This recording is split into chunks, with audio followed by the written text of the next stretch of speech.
chồng, như chim vào lòng như cá cắn câu. Cá cắn câu biết đâu mà gỡ, chim vào lòng biết thuở nào ra.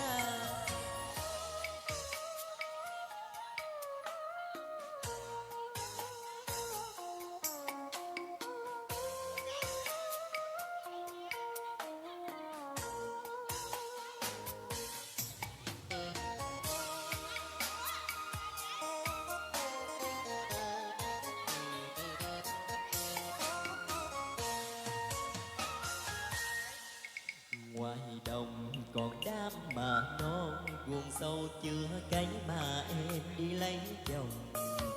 Mai rồi ai sẽ dần công, cùng anh tan nước bé bờ ơi em.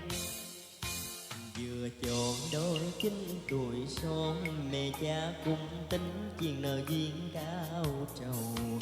Xuân thời con gái là bao, đời qua đâu nỡ hai lần hỡi anh.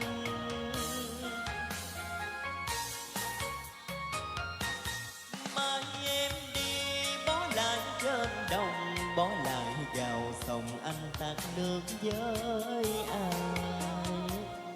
Mai em đi bỏ lại gạo dai anh tán với ai bây giờ. Nên lòng anh thấy buồn thiêu, người anh yêu đã bỏ đi lấy chồng. Ba đồng một mớ trầu cao, sao anh không hối?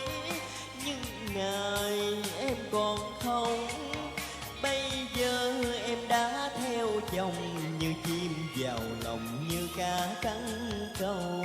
Cá cắn câu biết đâu mà gỡ, chim vào lòng biết thuở nào ra.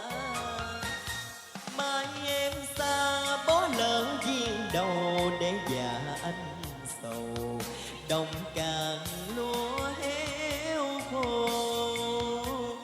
Mai em xa bỏ lỡ duyên đầu, để già anh sầu đồng càng